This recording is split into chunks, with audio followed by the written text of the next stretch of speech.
Hello मित्रों, आप कैसे हैं। मैं उम्मीद करता हूँ आप बहुत ही अच्छे होंगे और लगातार आप मेरे वीडियो देख भी रहे होंगे। मित्रों, आज जो टॉपिक है वो टॉपिक बहुत ही इंटरेस्टिंग होने वाली है और ये टॉपिक बहुत ध्यानपूर्वक आप लोग सुनने का प्रयास करिएगा। देखिए मित्र, ये लेक्चर है एक तरीके से, और इस लेक्चर को बहुत ध्यानपूर्वक आप लोगों को सुनना चाहिए और सुनने के बाद इसको आप अमल में भी लाने का प्रयास करिएगा। मित्रों, ये टॉपिक जो आज मैं लेकर आया हूँ स्पेशल शिक्षक दिवस के ही अवसर पर लाया हूँ। ठीक है, तो शिक्षक दिवस के अवसर पर मैं इसलिए लाया हूँ क्योंकि एक हमारे भारत देश में या किसी भी देश में एक गुरु परंपरा क्या होनी चाहिए, उनका उद्देश्य क्या होता है, उन उद्देश्यों पर एक व्यापक ये एक वीडियो है। लेकिन मैं कोशिश करूँगा कि बहुत कम समयों में सारी बातें आपके सामने रख सकूँ। तो आइए मित्र, बिना विलंब किए हम प्रारंभ करते हैं। देखिए, जैसा कि इस पर लिखा भी है, जो मेरी ये टॉपिक है, ये टॉपिक ये है कि जहाँ पर विद्वानों का कदर नहीं होता है वहाँ पर उन्नति के अवसर नहीं होते। जी हाँ, फिर से सुनिए, जहाँ पर विद्वानों का कदर नहीं होता है वहाँ पर उन्नति का अवसर नहीं होता है। तो वो चाहे कोई परिवार हो, वह चाहे कोई देश हो, या वो चाहे कोई संस्था हो। कहने का मतलब ये है कि जहाँ पर भी विद्वानों का तिरस्कार हुआ है, वो ना तो परिवार कभी आगे बढ़ा है, ना वो कभी संस्था आगे बढ़ा है, ना तो कभी देश आगे बढ़ा है। ठीक है, और इस बात का गवाह इतिहास भी है। तो देखिए मित्र, एक बेसिक अंतर ये है कि दरअसल हम ये कंफ्यूज हो जाते हैं कि आखिर में विद्वान किसे कहेंगे, शिक्षक किसे कहेंगे और गुरु किसे कहेंगे। तो इन तीनों में एक मामूली सा अंतर है। ठीक है, तो इस मामले से अंतर से हम आपको यहाँ पर बस कुछ हिंट देना चाहते हैं, उसको आप समझने का प्रयास करिएगा। देखिए मित्र, जो गुरु का पद होता है वो बहुत बड़ा व्यापक पद होता है। ठीक है, गुरु का पद जो होता है वो व्यापक पद होता है। जैसे कि आप ऐसे समझिए कि एक गुरु किसी को शिक्षक बना सकता है और विद्वान भी बना सकता है। ठीक है, और एक शिक्षक जो होगा वो विद्वान बना सकता है। लेकिन आप ये कहिए कि कोई एक शिक्षक गुरु को बना दे तो ये थोड़ा से उल्टा होगा। यानी कि गुरु एक शिक्षक बनाने की पूरी क्षमता रखता है और एक शिक्षक कई विद्वानों को बनाने की क्षमता रखता है। बस आप इस पर अमल करिएगा। कभी हम इस पर डिटेल्स पर चर्चा करेंगे कि ये कैसे हैं। ठीक है, हाँ, लेकिन एक चीज़ जान लीजिए कि गुरु और शिक्षक में क्या अंतर होता है। जैसे गुरु जो होता है, तो आपने सुना होगा कि अगर प्रथम गुरु कोई होती है तो माता होती है। क्यों? आखिर प्रथम गुरु को माता को ही क्यों कहा गया है? कारण ये होती है कि जो एक माता होती है वह अपने बच्चों के विकास के लिए कुछ भी कर सकती है। उसकी आवश्यकता, उसके अनुसार के लिए वो अपने आप को हर परिस्थिति में ढालने का प्रयास करती है। आप देखते हैं कि हर माँ बाप ये सोचते हैं कि उसके व्यक्तित्व के विकास के लिए जितने लोगों से ज़रूरत पड़े हम उनसे विनती करके उनको आगे बढ़ाने का प्रयास करें, और स्वयं जितना हो सके हम उसके व्यक्तित्व के विकास के लिए प्रयास करें। इसलिए प्रथम गुरु माता को ही कहा जाता है। और बहुत सारी बातें हैं। ठीक है, तो आइए हम जो अपनी बेसिक टॉपिक है उस बेसिक टॉपिक पे आते हैं। मेरी बेसिक टॉपिक यही थी कि जहाँ पर विद्वानों का कदर नहीं होता है वहाँ पर उन्नति का अवसर नहीं होता है। ठीक है मित्रों, एग्जाम्पल के रूप में देखिए, हमारे के यहाँ सदियों से विद्वानों को पूजा जाता था। विद्वानों को पूजा जाता था। आप देख लीजिए, चाहे वो बृहस्पति गुरु हों, अगर उनको देख लीजिए, जो देवताओं को गुरु माने जाते हैं तो बृहस्पति को ही माने जाते थे। इसके अलावा आप परशुराम को भी देख सकते हैं। ठीक है, परशुराम को ही देख सकते हैं, जिनके शिष्य आगे चल के भीष्म पितामह और क्या नाम है द्रोणाचार्य बने हुए थे। और फिर द्रोणाचार्य के जो शिष्य बने वो आप जानते हैं कि द्रोणाचार्य के जो शिष्य बने वह अर्जुन को बनाया गया और एकलव्य को भी कहा जाता है। ठीक है, परशुराम के शिष्य में भीष्म पितामह द्रोणाचार्य के अलावा कर्ण भी थे, आप उनको भी जानते हैं। ठीक है, तो ये एक गुरुओं की एक परंपरा चलती थी, और जो शिष्य निकल के आता था वो बहुत ही परिपक्व निकल कर होकर आता था।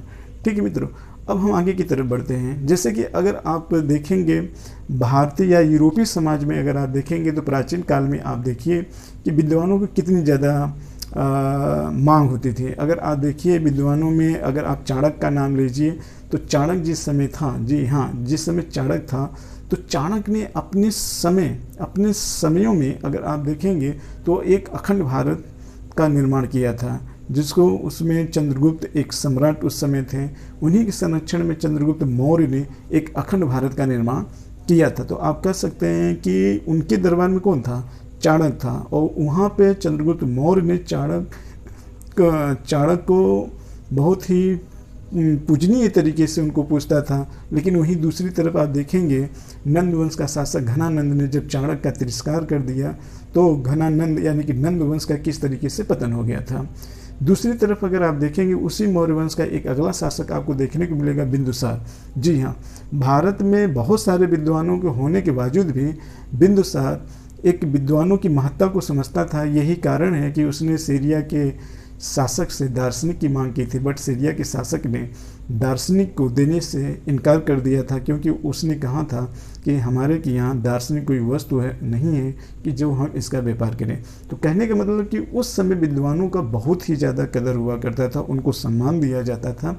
ठीक है, लेकिन आज के संदर्भ में देखिए, आज के संदर्भ में बहुत सारे भारत के ऐसे विद्वान हैं जो दूसरे देशों में जाकर सेवा करते थे। लेकिन उस समय प्राचीन काल में जरा देखिए कि भारत के लोग अलग देशों से अपने के यहाँ विद्वानों को मंगवाया करते थे। ठीक है, अगर आगे की तरफ अगर आप बढ़ेंगे तो आपको प्राचीन काल में देखेंगे कि चंद्रगुप्त द्वितीय, जी हाँ, चंद्रगुप्त द्वितीय के दरबार में नवरत्न हुआ करते थे, जिसमें आपने नाम भी काफ़ी लोगों का सुना होगा। जैसे धन्वंतरी का नाम आपने सुना होगा, कालिदास का आपने नाम सुना होगा, बैताल भट्ट का नाम सुना होगा, छप्पड़क का नाम आपने सुना होगा, वारामिहिर का नाम आपने सुना होगा, शंकु का नाम सुना होगा। तो इस तरीके से अगर आप देखेंगे तो चंद्रगुप्त द्वितीय के दरबार में 9 रत्न हुआ करते थे। और ये 9 रत्न जिस समय थे ना मित्र, उस समय गुप्त वंश का बहुत ज़्यादा साम्राज्य विस्तार हुआ था। न केवल राजनीतिक विस्तार हुआ था बल्कि सांस्कृतिक, सामाजिक विभिन्न क्षेत्रों में विकास हुआ था। ठीक है, किसके समय? चंद्रगुप्त द्वितीय के समय। और उसके पीछे वजह क्या था कि वहाँ पर चंद्रगुप्त द्वितीय विद्वानों की कदर करता था अपने दरबार में। ठीक है, तो इस तरीके से उस समय अगर आप देखेंगे तो भारत में गुप्त वंश का मैक्सिमम विस्तार हुआ था। और उसकी वजह क्या था? वही 9 रत्न का होना। फिर इसके बाद आते हैं, आगे देखते हैं मित्र, जब मध्यकालीन का इतिहास आता है तो भक्ति आंदोलनों में गुरु और शिष्य की एक परंपरा चलती थी, जो कहीं न कहीं उस समय इतनी ज़्यादा इस्लाम और हिंदू में इतनी ज़्यादा संप्रदाय को लेकर आपस में टकराहट थी। तो उस समय ये भक्ति आंदोलन के जो गुरु और शिष्य की परंपरा थी, जो ज्ञानों का एक सागर का प्रवाह हुआ, वो एकजुटता बनाने के लिए काफ़ी योगदान दिया था। और उस समय भी लोग विद्वानों की बहुत ज़्यादा कदर करते थे। सूफी संतों की भी बात कर लीजिए, चाहे दिल्ली सल्तनत से लेकर मुगल वंश में देखिए, बहुत सारे शासकों ने सूफी संतों का बहुत ज़्यादा सम्मान किया और उन्होंने उनको अपना गुरु माना और वो अपने दरबार में रखते थे। और यही कारण था कि वो एक तरीके से अपने साम्राज्य को कहीं ना कहीं मेंटेन किए हुए थे। आइए अगर आप देखते हैं अकबर के समय, अगर अकबर के समय देखिए तो अकबर भी विद्वानों को बहुत कदर करता था, इसलिए उसके भी दरबार में देखेंगे तो उसके भी दरबार में 9 रत्न हुआ करते थे। जैसे अगर आप कुछ नाम जानना चाहते हैं तो इस प्रकार से थे। जैसे अगर आप नाम जानना चाहते हैं, जैसे बिरबल थे तो उसमें बिरबल के भी नाम आता है, तानसेन का भी नाम आता है। इसके अलावा अगर आप देखेंगे तो टोडरमल का नाम भी आता है, अबुल फजल का भी नाम आता है, अब्दुल रहीम खान खाना का नाम आता है, हकीम हुकाम का नाम आता है। तो इस तरीके से 9 रत्न हुआ करते थे जो अपने अपने क्षेत्र में काफ़ी ज़्यादा विशेषज्ञ हुआ करते थे। और उस समय देखिए मुगल वंश में अगर किसी ने सबसे ज़्यादा साम्राज्य का विस्तार किया था तो किसने किया था? अकबर ने किया था। तो उसके पीछे वजह क्या थी? विद्वानों का होना। केवल इतना ही नहीं मित्र, अकबर जो था वो सिख गुरुओं का भी बहुत बड़ा सम्मान करता था। और वहाँ पे तो 10 गुरु यानी कि गुरु और शिष्य की परंपरा 10 गुरुओं की तरफ चली गई। यानी कि शिष्य आगे भी चल के गुरु बना, जो गुरु था फिर उनका शिष्य आगे चल के गुरु बना, फिर उनका शिष्य फिर आगे गुरु बना। तो इस तरीके से कुल सिख धर्म में 10 गुरु बने हुए थे, आप देख सकते हैं। तो इस समय आप देखेंगे तो सिख धर्म का बहुत ज़्यादा उदय हुआ और आज भी इनकी बहुत ज़्यादा प्रासंगिकता बनी हुई है हमारे समाज में। लेकिन वहीं पर अगर आप औरंगजेब को देख लीजिए, औरंगजेब विद्वानों का तिरस्कार किया, इतना बड़ा साम्राज्य होने के बाद भी उसका पतन हो गया। ठीक है, आप ये समझ रहे होंगे। इसके बाद देखते हैं मित्र, जब हम आधुनिक भारत में आते हैं तो आधुनिक भारत में आइए तो आधुनिक भारत में आप देखिए कि जिस समय ब्रह्म समाज की स्थापना हुई थी, राजा राम मोहन राय के बाद एक के बाद एक उनके अनुयायी आगे बढ़ते चले गए और ये परंपरा काफ़ी दिनों तक आगे बढ़ी।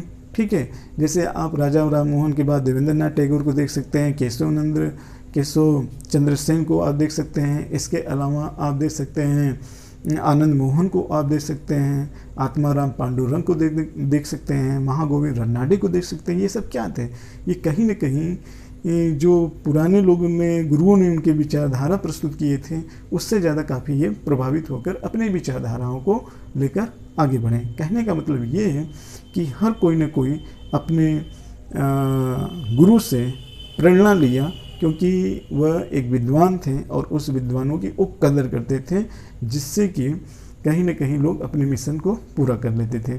गुरुओं की परंपरा में अगर आप देखेंगे तो आप जानते हैं कि महात्मा गांधी के राजनीतिक गुरु कौन थे? तो गोपाल कृष्ण गोखले थे। गोपाल कृष्ण गोखले के गुरु कौन थे? तो आप को ये पता होगा कि गोपाल कृष्ण गोखले के जो गुरु थे वह महागोविंद रन्नाडे थे। ठीक है, तो ये एक गुरु और शिष्यों की क्या थी? परंपरा थी। एक्चुअली में क्या था कि लोग अपने समय में विद्वानों की बहुत कदर किया करते थे, इसलिए दैवाकिक रूप से लोग बहुत ज़्यादा परिपक्व हुआ करते थे और किसी भी उद्देश्यों को बड़े ही सहज तरीके से प्राप्त कर लिया करते थे। ठीक है, इसी तरीके से आप देखेंगे स्वामी विवेकानंद की अगर आप बात कर लेंगे तो स्वामी विवेकानंद के गुरु कौन थे? तो आप जानते हैं रामकृष्ण परमहंस। उनसे प्रभावित होकर उन्होंने विश्व धर्म जैसे सम्मेलन में भारत की वैश्विक रूप से एक बहुत बड़ी साख को फैलाया, जो दुनिया के मानचित्रों में लोगों ने भारत को अच्छे तरीके से समझा। इसमें स्वामी विवेकानंद का बहुत बड़ा योगदान मिलता है। ठीक है, तो विद्वानों की कदर, जी हाँ, ये विद्वानों की ही कदर था कि जो अपने उद्देश्यों को बहुत ही सहज तरीके से प्राप्त कर लेते थे। वहीं देख लीजिए मित्र, ऐसा नहीं है कि ये भारत में ही चल रहा था। विद्वानों की कदर तो यूरोपीय कंट्री में चल रहा था। सिकंदर को देख लीजिए, सिकंदर आखिर में इतना बड़ा विश्व विजेता कैसे बना? तो उसके पीछे कारण यही था कि वहाँ पे भी एक गुरु और शिष्य की परंपरा चल रही थी। जैसे अगर आप देखेंगे सुकरात का शिष्य कौन था? तो प्लेटो था।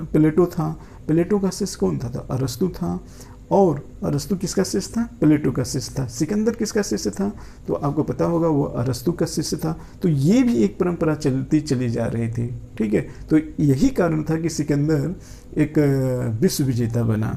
हमारी बात समझ रहे हैं? तो कहने का मतलब यही है कि जिन लोगों ने विद्वानों का कदर किया वो कहीं न कहीं आगे जरूर बढ़े थे। ठीक है, तो मेरा कहने का मतलब यही है कि जहाँ विद्वानों का कदर नहीं है वहाँ उन्नति का कभी भी अवसर नहीं देखने को आपको मिल सकता है। और ये लोगों ने अपने अपने समयों में इतना आगे इसीलिए बढ़े क्योंकि इन्होंने विद्वानों का कदर किया। जैसे कि अगर आप समझ सकते हैं, एक छोटा सा एग्जाम्पल देते हैं मैं आपको। जौनपुर, अपनी यही जौनपुर की बात कर लेते हैं। जौनपुर कभी दिल्ली की पूर्व राजधानी हुआ करती थी। क्यों हुआ करती थी पता है? कारण ये है कि इस समय यहाँ पर ज्ञान और संस्कृति को बहुत ज़्यादा महत्व दिया जाता था। कहने का मतलब ये है कि बहुत दूर दूर तक के लोग जो कवि होते थे, जो ज्ञानी हुआ करते थे, जो साहित्य के जानकार हुआ करते थे, सबको यहाँ आश्रय दिया जाता था, सबको यहाँ बहुत ही सम्मान किया जाता था। यही कारण है कि अपने समयों में जौनपुर बहुत ज़्यादा परिपक्व हुआ था। आपको पता होना चाहिए कि जौनपुर में लगभग 6 शासकों ने यहाँ पे शासक किया था। इसमें मलिक सरोवर का भी नाम आता है, इसमें मुबारक शाह का नाम भी आता है, इसमें इब्राहिम सर्की का नाम भी आता है। इसके अलावा इसमें अगर आप देखेंगे महमूद शाह का नाम आता है, मोहम्मद शाह का नाम आता है और हुसैन शाह सर्की का नाम आता है। इब्राहिम शाह सर्की के समय जौनपुर अपने चरम उत्कर्ष पर था। ठीक है, उस समय भारत में जौनपुर एक बहुत बड़ी पहचान अपनी रखती थी। कारण यही था कि यहाँ विद्वानों को आश्रय दिया जाता था, उनको बहुत ही सम्मान दिया जाता था। इसी वजह से जौनपुर कभी दिल्ली की पूर्व राजधानी हुआ करती थी। ठीक है, तो कहने का मतलब यहाँ भी अगर आप देख रहे हैं तो विद्वानों का आश्रय दिया जाता था। शिवाजी को अगर आप देख लेंगे, शिवाजी के भी जीवन में गुरु का बहुत ज़्यादा इम्पोर्टेंट था, जिसके बल पर उन्होंने मराठा साम्राज्य का न केवल विस्तार किया बल्कि उन्होंने कहीं न कहीं मुग़लों के दांत खट्टे कर दिए और हिंदुत्व को उन्होंने उभारने का बहुत ज़्यादा प्रयास किया। ठीक है, यानी कि खोई हुई प्रतिष्ठा को उन्होंने फिर से क्या किया? वापस पाया। कौन? शिवाजी ने। ठीक है, तो कहने का मतलब ये है कि अगर जो भी इंसान आज आगे बढ़ा है तो उसके पीछे विद्वानों का बहुत ही बड़ा महत्व होता है, बहुत ही बड़ा महत्व होता है। ठीक है, तो फिर हम यही आपसे कहना चाहते हैं कि जहाँ पर विद्वानों की कदर नहीं, वहाँ पे उन्नति का अवसर नहीं, चाहे वो परिवार हो, चाहे वो कोई गांव हो, चाहे वो कोई जिला हो, चाहे वो कोई देश हो, या कोई संस्था ही क्यों ना हो।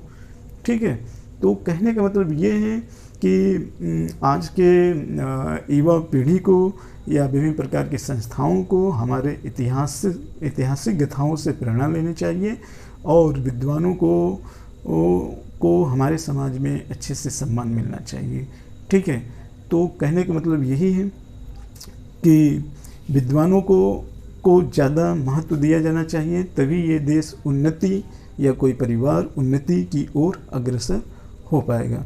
ठीक है, तो मैं समझता हूँ कि ये बातें आपको समझ में आ गई होंगी।